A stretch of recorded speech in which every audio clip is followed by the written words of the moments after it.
Rostov-on-Don, Russia, October 1982.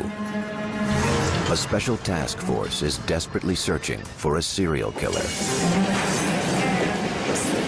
The investigation had begun 4 months earlier when the body of a 13-year-old girl was found in a desolate patch of forest. She had been stabbed repeatedly. Her eyes had been gouged out. There's a Russian superstition that the last sight that a murder victim sees is somehow imprinted on the surface of the eye.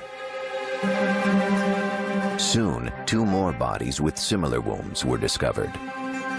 All 3 had been sexually assaulted.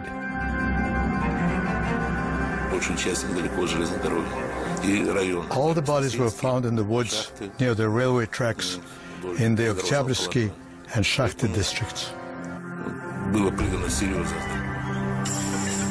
At first, the brutal and ritualistic nature of the killings led police to suspect a satanic cult was at work, or a group harvesting organs to sell for transplant. Police also wondered if a gang of boys from a local home for the mentally handicapped might be responsible. They dubbed the investigation the Case of Fools. None of these theories panned out.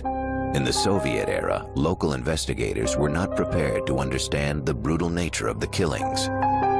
They had not dealt with anyone of his caliber before. They were reluctant to admit that things like this would occur in a communist state. The best they could do was gather bits of evidence.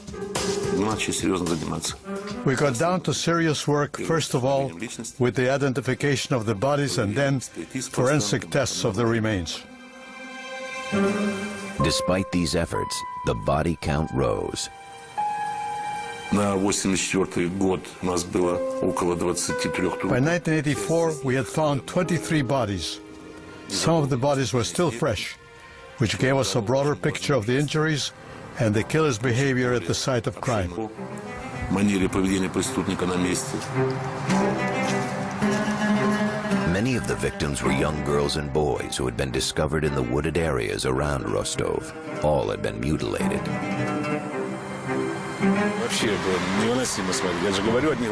When they found some of the victims, you could still see the reflection of horror in their eyes. It was very hard to look at because many were just children. There were cut abdomens, amputated breasts. It was horrible to see. And in many cases, it was clear that those body parts had been removed by the teeth of the killer.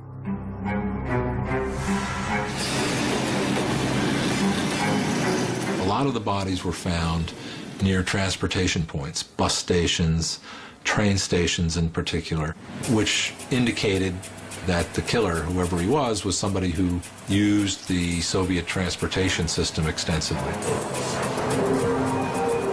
Despite clear evidence that a serial killer was on the loose, Soviet police and the Communist Party-controlled media refused to release any information. In the absence of real facts, rumors spread throughout the region. There were rumors of people with state black limousines, scarfing up children in the countryside. But in the absence of any real media, these children disappeared and nobody knew that they had gone. With no solid suspects, Rostov police began a wide-ranging manhunt, arresting nearly anyone who looked even vaguely suspicious. They had a lot of manpower, and they deployed dozens and dozens of detectives trying to come up with suspects. But for 8 years, the killer remained at large. Initially, his victims tended to come more from the ranks of what they called women with disorderly sex lives. As time went on, he started to take more and more boys, innocent children, whoever he could lure and kill. He chose children whose physical stature made it easy for them to be manipulated. He chose prostitutes who were willing to go with a stranger. Police focused their efforts on transportation hubs. They put very high-profile police officers, uniforms, etc., in all but a few train stations or bus stations. All the large stations were patrolled by policemen in uniform. We were trying to play on the criminal's emotions and drive him into an isolated location. Undercover officers were used to keep these remote locations under surveillance. In early November, the strategy paid off. A plainclothes detective at an isolated train station spotted a man emerging from the woods. The officer noticed a smear of blood on his cheek and what appeared to be a severe cut on his finger.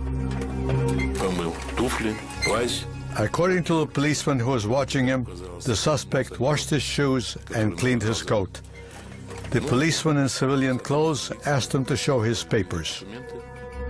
He identified himself as Andrei Chikatilo, a 54-year-old grandfather and loyal Communist Party member. The detective did not have enough reason to hold Chikatilo. He did, however, file a report on the incident. 24 hours later, a passerby discovered a girl's body in the same woods. It happened the next day after Chikatilo had been stopped on the platform. The body had all the typical injuries on it. The chief of police immediately demanded the files of any suspicious individuals who were registered in the last 24 hours.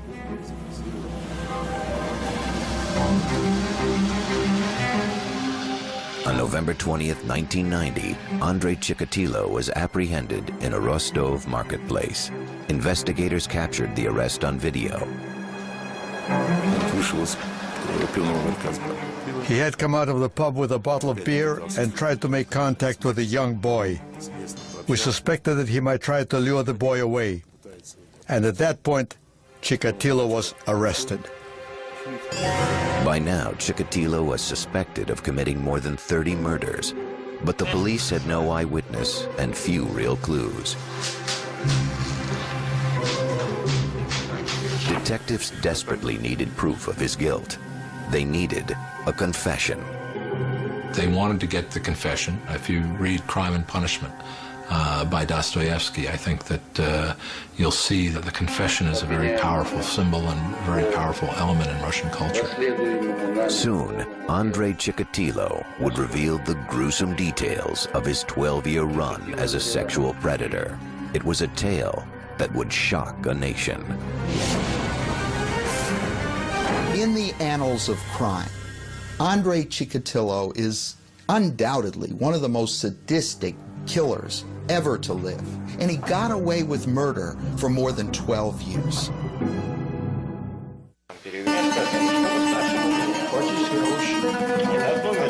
November 1990. Police in Rostov-on-Don, Russia, were interrogating suspected serial killer Andrei Chikatilo. For 12 years, a sadistic killer had raped and murdered dozens of women and children. Authorities believed Chikatilo was the culprit. But so far, the father of two had admitted nothing. By law, authorities had 10 days to link him to the murders. Otherwise, Chikatilo would go free. On the 9th day, we invited the psychiatrist Bukhanovsky to talk to Chikatilo one-on-one. He spent the whole day with Chikatilo from early morning till very late at night.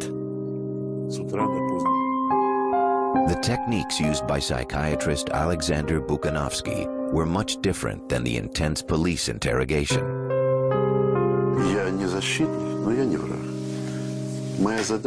I explained I wasn't his enemy, although not a defender either. In the medical language, there are no words like guilty and wrong. I wasn't his judge, but just a doctor. Chikatilo opened up to Bukhanovsky. After several hours of conversation, he began to confess his crimes. He probably, in some respects, wanted to be caught. I can't imagine somebody doing that for all those many years and not realizing that he was living in a hell of his own creation and wanting to be out of it. He took even a kind of smarmy, perverse pride in demonstrating his various techniques, which he did in the KGB gymnasium, where little dummies were used to represent the victims. Not only did Chikatilo admit to the 36 murders of which police were aware, he also described 17 more that they hadn't tied to him. From then we began to collect evidence to prove his connection to the other murders. Или брюки только спущены? Нет, как, ага, я вот не понял этого. Он в это время одежда у него... Chikatilo was more than willing to show how he disarmed people, how he tricked them, how he tied up the boys, how he inflicted the knife wounds, and how he even had sexual relations with his victims, either in the stage of near death or after death. What we do know about the serial killer is when you start to talk with them, they hold everything together. Then they begin to disintegrate, and they begin to be able to share bits, pieces, odds and ends of murders. On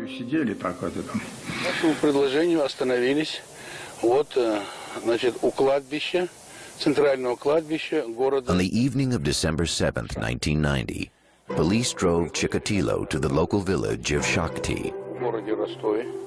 Again, one of the officers had a video camera.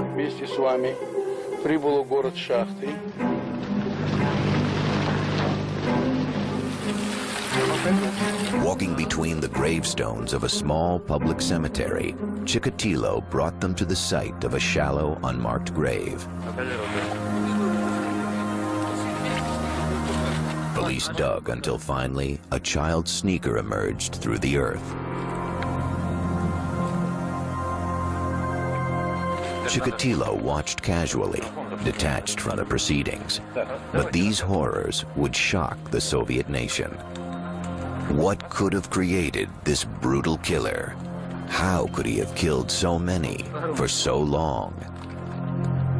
What would cause a person to slip over that line and become a serial offender of any kind?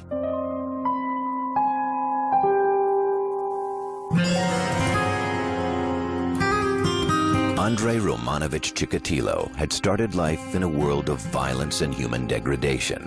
He was born in 1936 in the Ukrainian village of Yablachnoye. Joseph Stalin ruled the Soviet Union with an iron fist, and famines devastated the Ukrainian people.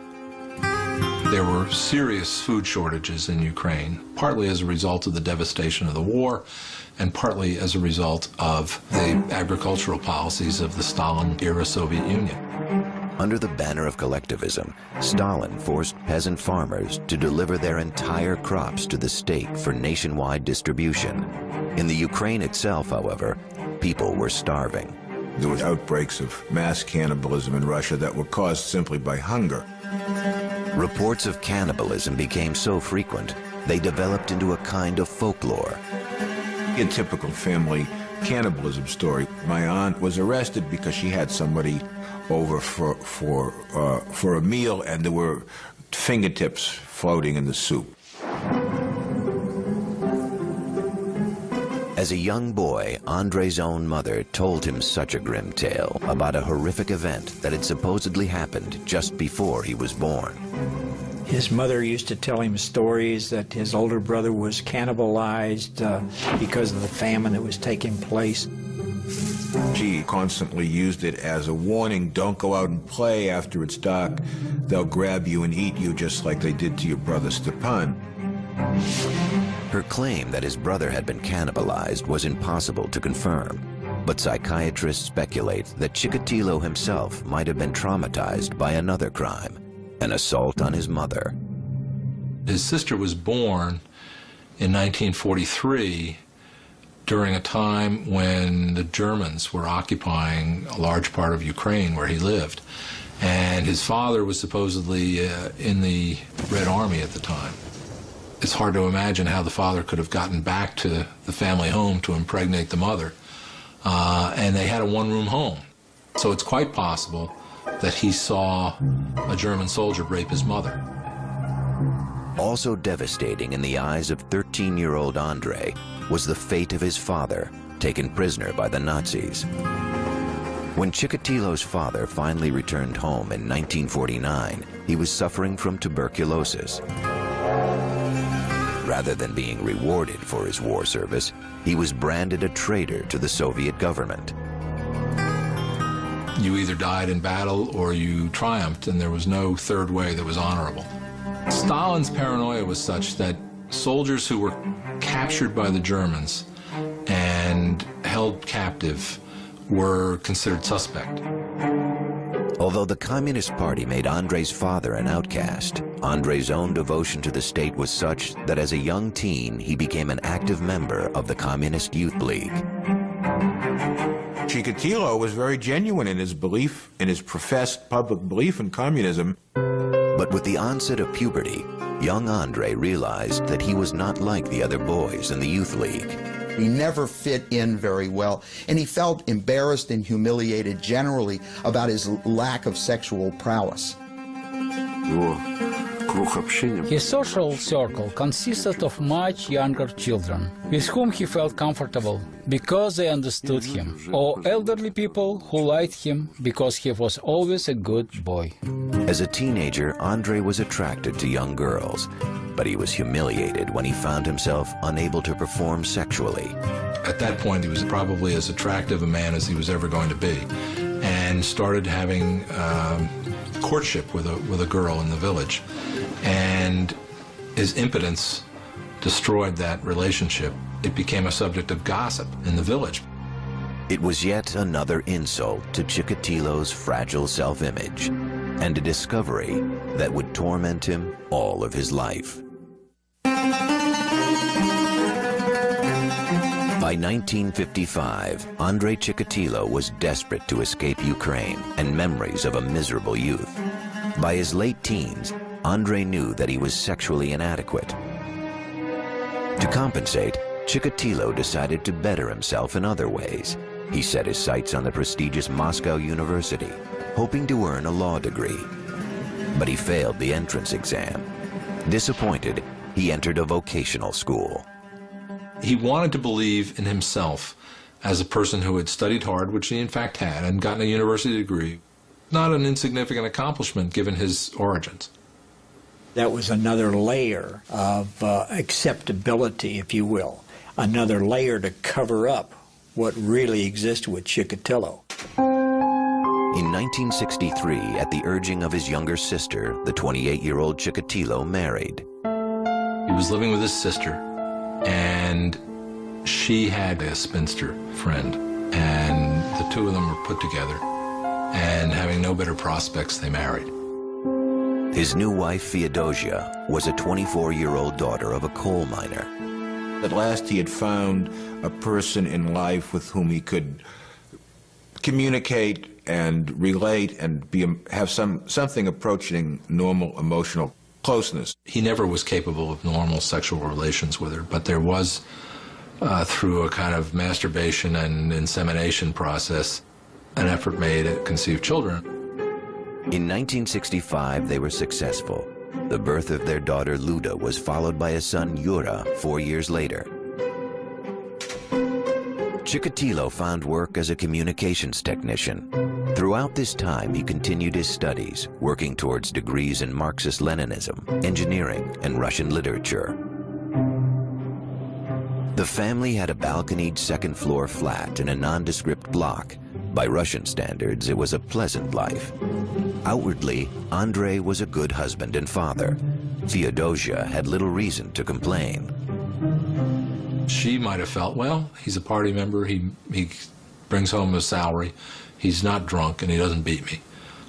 Those last two things would set him apart in a favorable way from a lot of men in the Soviet Union. His marriage, his children, his membership in the Communist Party, that's what everyone saw. But that wasn't his true personality. Chikatilo had erected a modest and respectable facade for the world to see. Inside, however, he was desperately frustrated.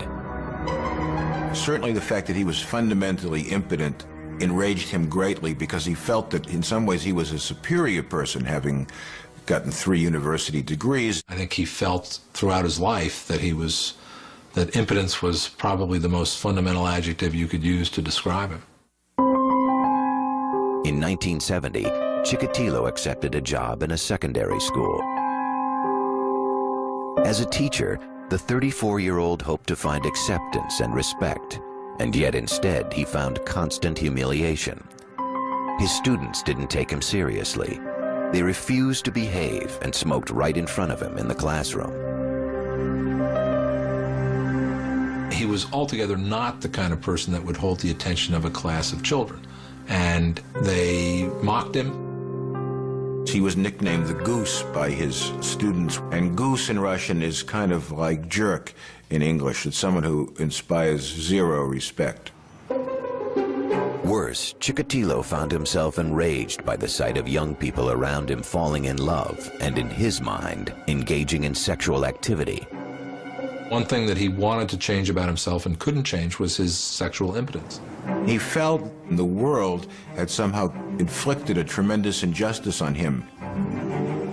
Any lowlife could enjoy the pleasures of sexuality, the joys of love, but he, Chikatilo, the educated, the brilliant, the special, the genius, could not, and that was a source of his fundamental rage. In the early 1970s, Chikatilo responded to his anger and frustration by secretly molesting students, both male and female. He felt so profoundly rejected by adults, he was unable to have sexual relationships with consenting adults, so he instead went to vulnerable children. In 1974, he was fired when allegations of his sexual misconduct with students became known. Rather than take the responsibility for exposing him, the director of the school simply got rid of him. And it was typical of what might happen in a Soviet society and probably would happen in any society. Because the incidents were kept quiet, Chikatilo could simply relocate.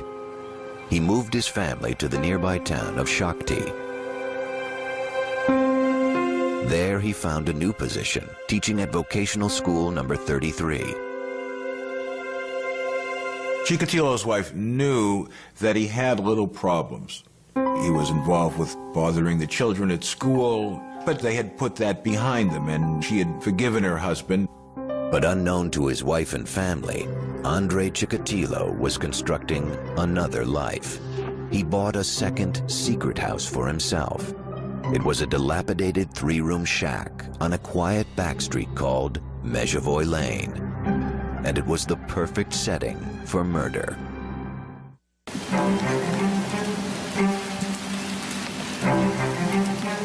In Shakti, Russia, Andrei Chikatilo seemed to be a devoted family man. His inner life, however, was filled with dark and murderous desires. In 1978, he began to turn these feelings into action. First, he acquired a small shack in a rundown neighborhood. In December, he took a 9-year-old girl there. Her name was Yelena Zakatnova. Her friends called her Lena. He'd met her at a bus stop and offered her something Soviet children rarely enjoyed, bubblegum. She agreed to follow him to the house. He encountered this girl and first discovered with her that violence on the body of a girl was something that would get him excited. As he began to molest her, he grew increasingly excited and wanted more direct sexual contact with her. He was unable to perform sexually, so he used a knife instead. It was the moment when he discovered that murder was his passion. After that, he knew himself in a new way. Afterward, he carried Lena to the nearby Grushevka River. He set her body in the water, then tossed her school bag after her.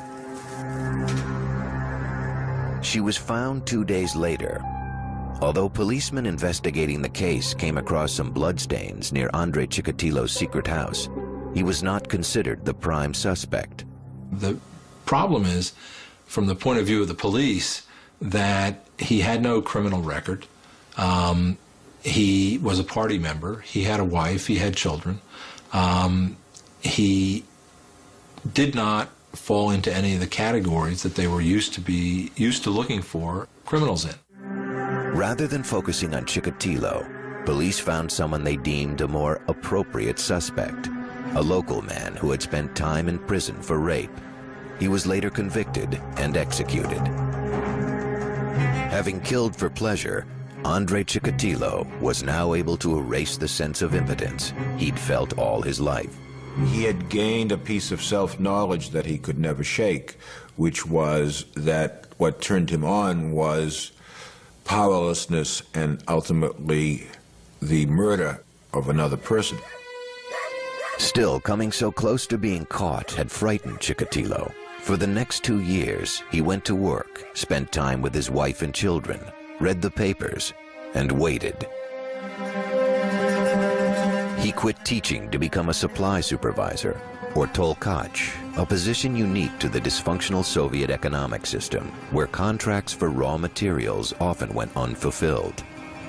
The job of a tolkach was to go around to the various enterprises and try to get them to send the cement or send the rubber or send the steel or whatever it was that was necessary.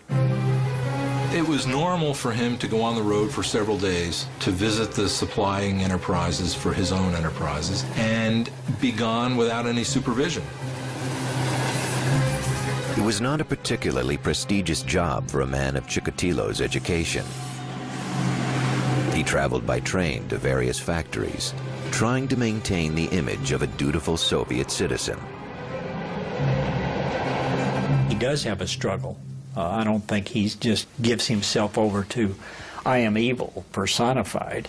I think he says, what I'm thinking, what I'm wanting to do is not healthy, it's not good. In the case of someone like Chikatilo, the brilliance and the strength of the person was in this iron discipline of keeping the two halves of his personality utterly separate. For over 2 years, Chikatilo managed to keep his murderous rage under control. But finally, the dark side of his personality resurfaced. On September 3rd, 1981, while passing a library in Rostov-on-Don, Chikatilo spotted 17-year-old Larissa Chichenko.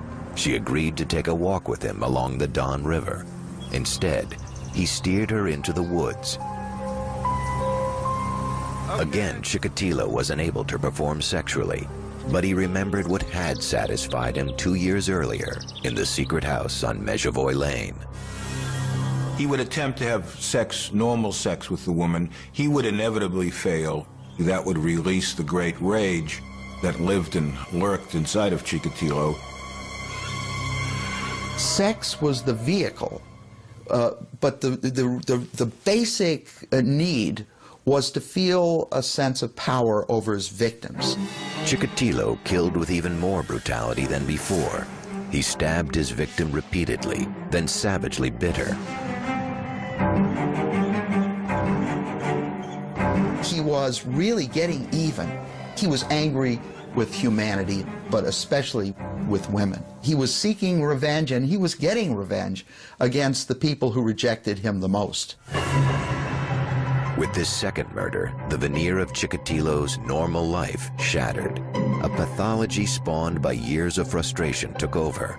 Chikatilo became a serial killer.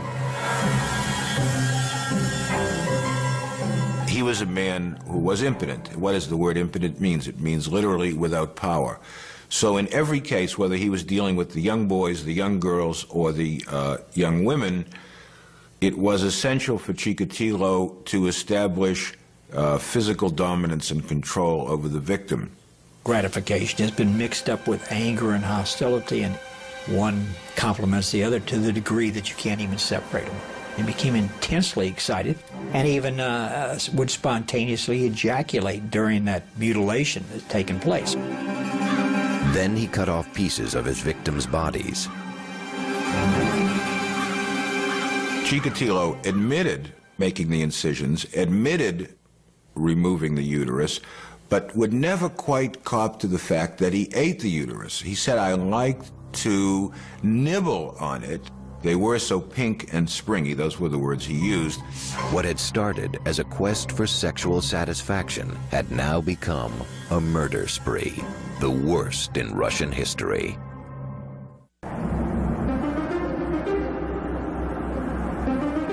1984, Rostov-on-Don, Russia. Andrei Chikatilo had now murdered 23 people. Faced with these brutal killings, police began to question anyone who looked suspicious.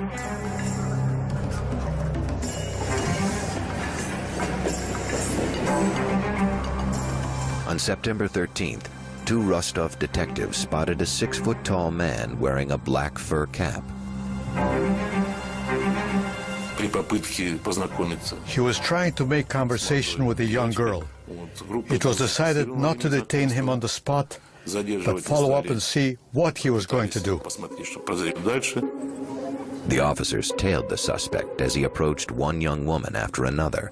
Eventually, they observed him fondling a prostitute in a deserted station. This act of public lewdness was enough for detectives to arrest the man. He identified himself as Andrei Chikatilo. He was carrying a small leather case. He had a briefcase, and in the briefcase was Vaseline, ropes, and knives. Well, that sounds to me like what we refer to as a kill kit. But after questioning Chikatilo, investigators discovered that he was a devoted family man and a loyal Communist Party member. He was eventually released. They were looking for a young killer who had a criminal record, who might have been known as a sexual pervert in his community. He had gray hair, thick glasses. He was tall and skinny with a little pouch of a belly. He seemed to be just another face in the crowd of people that you would see in a provincial Soviet city. In addition, police laboratories mishandled a blood test that could have tied Chikatilo to the crimes. Well, the Russian police were, first of all, technologically in the Stone Age, and in terms of organization were on that level as well. So typically blood and sperm samples would get lost. That in itself was an example of the failures of Soviet science and of Soviet production capabilities. Chikatilo was free to kill again. Police were desperate to stop the attacks, so they decided to try an American criminological technique, psychological profiling. Psychiatrist Alexander Bukhanovsky was recruited to create a psychological portrait of the killer. Preparing the criminal's profile took several months of hard work. I had access to top secret materials that have never been published. By analyzing this evidence, Bukhanovsky painted an intriguing description of the killer.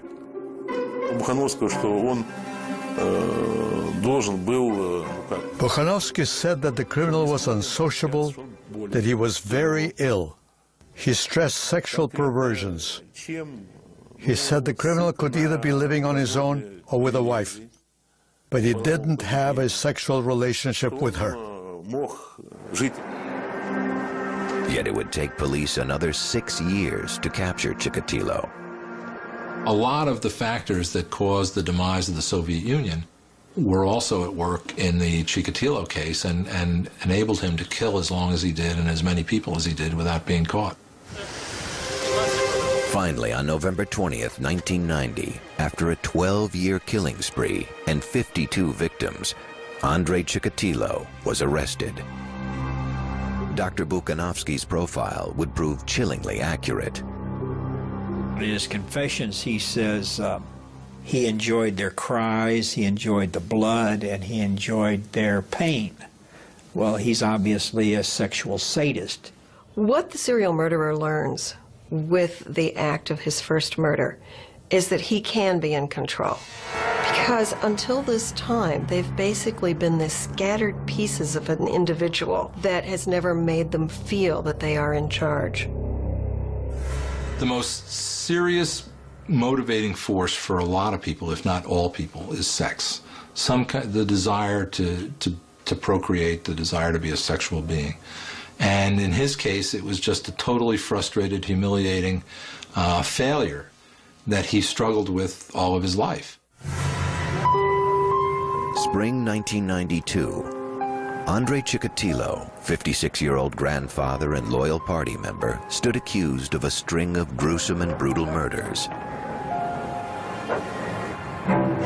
The Soviet Union had collapsed, becoming the Commonwealth of Independent States. Chikatilo's trial promised to be the first great spectacle of the post-Soviet era. The Russian people reacted with grim fascination.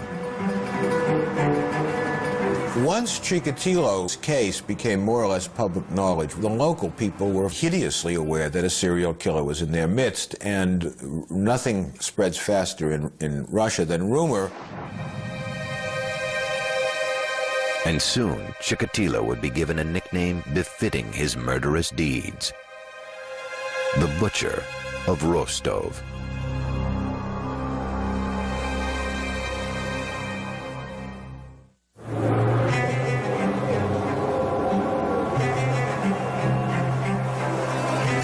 On the morning of April 14th, 1992, in the Russian city of Rostov-on-Don, citizens flooded the steps of the House of Justice, anxious for a glimpse of the accused killer, Andrei Chikatilo. For months, newspaper headlines had branded him the Red Ripper, or the Butcher of Rostov. Chikatilo was dressed in a souvenir Olympic sports shirt provided by the court. His head had been shaved, a standard procedure to guard against lice. As proceedings began, the setting resembled a circus more than a murder trial. He was in a large iron cage in the courtroom. The cage was to protect him from the rage of the parents of the victims. He was never able to sit at a table and converse with his lawyer the way a Western defendant would have been. It was a bizarre scene. In the public seating, you had a number of family members of victims who were quite vehement in their desire to see him executed. And if they had had the option of seeing him executed by having wolves tear him apart, they would have voted for that. The victim's parents' reaction was understandably strong. When he was put in his cage, people rushed towards it and shouted, "Give him to us." But how else would you expect the parents who lost their children to behave? On the opposite end of the courtroom, Justice Leonid Akopyanov presided, flanked by ordinary citizens, the Russian equivalent of the Western jury. The judge read the list of charges. The volume of evidence filled 222 casebooks. The story they told was grim and horrifying in its details. The victims' ages varied from 9 years old to 45. They were both male and female. The ultimate point of the sexual act is to create life. Chikatilo's idea of it was that it should climax in death, so he was Mr. Anti-Sex, Mr. Anti-Life. It took 2 days for the judge to read through his list of indictments. On April 16th, the defendant was allowed an opportunity to address the court. Families of Chikatilo's victims screamed insults. Some fainted. In a rambling 2-hour statement, Chikatilo described himself as a man robbed of his genitals. Born impotent, Chikatilo claimed to be cursed by a lifetime of sexual frustration that had eventually driven him to murder. He asserted that he had never planned to kill, but that he had been seized with shaking and shivering and had lost control. He seemed at various times intent on proving that he was crazy. At some points that I witnessed, he jumped up and started shouting at the judge and then dropped his pants and exposed himself. At other times, he started cursing and screaming and so forth. Most observers believed Chikatilo's behavior in the courtroom was an act, an effort to gain sympathy. If found criminally insane, Chikatilo could be placed in a psychiatric hospital. If judged sane, however, he faced execution. In Russia, that meant a single bullet to the back of the head. The definition of sanity and insanity from the legal point of view, which is an international definition and was used in the Soviet Union, was can the person in question tell the difference between right and wrong? The trial would continue for 6 months. Throughout, Chikatilo presented himself as a wretched victim of nature's indifference and a gruesome metaphor for Russia's 70-year failed social experiment. When he was defending himself, he blamed Stalin, he blamed his parents, he blamed the cannibalism of the famine, he blamed the Communist Party, and he even blamed his own blood type. Prosecutors would argue that Andrei Chikatilo was in fact the most calculating, diabolical killer of all time. His crimes were sickening, but I don't think he was sick in the psychiatric or legal sense. Certainly not insane. He was more bad than he was mad, and he was certainly very crafty, but he wasn't crazy. October 14th, 1992 would signify the day of reckoning for serial murderer Andrei Chikatilo. It had taken nearly 2 months for Judge Leonid Akobzhanov to write his final verdict. Everybody knew he was going to be convicted. Everybody knew what the sentence was going to be. But there was, I guess, some value in going through the ritual.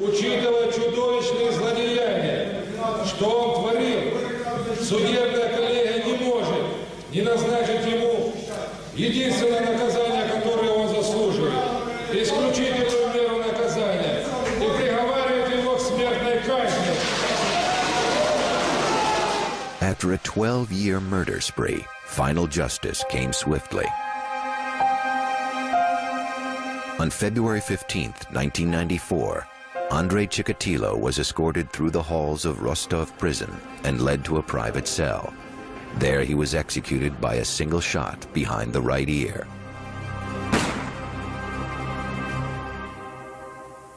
In the aftermath of his execution, writers, reporters, and victims' families attempted to find some trace of humanity in Andrei Chikatilo. But in many ways, this man, who committed extraordinarily cruel crimes, remains an enigma. He spoke himself of some of his motivations, and yet, when you hear any single explanation, it never rings with sufficient truth to explain the hideous crimes that this man committed. Having seen the dead bodies of so many victims, it may have seemed natural for me to hate him. And that is what I felt until Chikatilo was finally captured. At that point, I realized that Chikatilo wasn't in control of what he was doing. He was a very sick person, acting against his will. Whether you believe that he was the victim of the circumstances under which he was born, or whether you believe he was an evil person who used free will to do what he did and wanted to kill, that evil that grew in him is not something that's alien to all of us. Perhaps the final judgment on the life of Andrei Chikatilo was written by the killer himself, an expression of guilt and self-loathing that at the same time hints at his gruesome, violent nature. And now my brain should be taken apart, piece by piece, and examined, so there wouldn't be any others like me.